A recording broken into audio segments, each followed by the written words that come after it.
Do you think there's a difference in today's nonprofit leaders than there have been in previous generations? In other words, if you and Tim had met now in the 21st century, do you think you could achieve what you've done in the last 2 decades or so, or do you think it would have been a different path for anyone watching the show that may aspire to do what you all have done? Well, what I can say about that is our founder, Reverend Dick Anderson, founded the mission in 1957. He is still alive today. He's retired, but he comes through Louisville a couple of times a year, and he always stops to make sure we're still doing things right. But I think what has changed over the years is today you have to be so much more on your toes. There's so many codes you have to follow, so many legal issues you have to be careful of, just not only in your buildings, but in how you treat your clientele and so forth. And it's very difficult. And so it's much harder than it was in the early days. Do you feel like culturally there's more, this is strictly your opinion, do you think there's more or less tolerance for homeless people? You know, there's a whole generation who are adults now. When they were in school, homelessness was a new topic, and they actually learned in school, and they were encouraged to volunteer and so forth. So I think that generation has more tolerance. Okay. A lot of times I think older generations who were used to working hard like my parents did, I think they have a little bit less tolerance.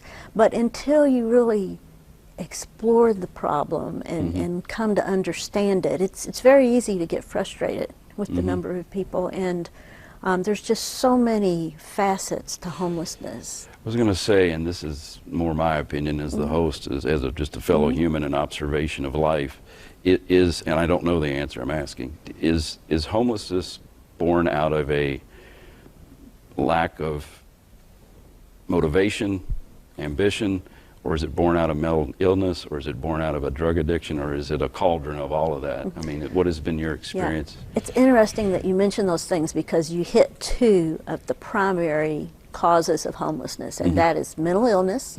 That goes back to when we had the deinstitutionalization of the psychiatric hospitals, and when they thought it was more humane to have mentally ill people out in the community, because they had developed a lot of new psychotropic drugs that could control symptoms, and then there would be community supports. The problem with that is with anyone taking medication, when they feel better, they decide, I'm better, I don't like these side effects, I'm not going to take the medication. So they continue to cycle downward. Okay. They get back in the hospital, they get better, they get back on their meds, they're out again. And what happens in that is these mentally ill homeless people, they wear their families out. Sure they do. And they can't take their medicines, and the families can't tolerate it anymore, and they end up homeless. So that's one of the big causes, is mental illness. The second biggest cause today is the substance abuse issue. And it's prevalent everywhere, and it's so frustrating, and it's so hard to help. So you'll find a lot of homeless organizations today that run recovery programs, such as we do.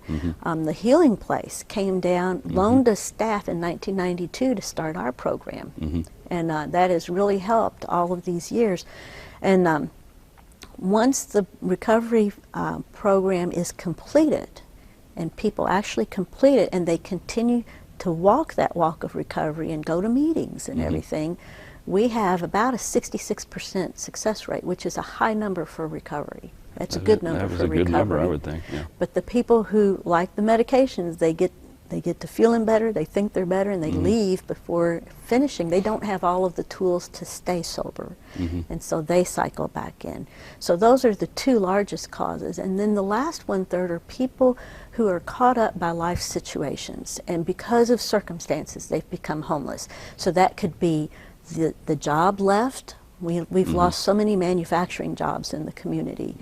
So the jobs left, it used to be you didn't even have to have a high school education to make a good living with manufacturing jobs. But when those jobs left, so many people aren't trained to do other work, they're not equipped, they don't have education.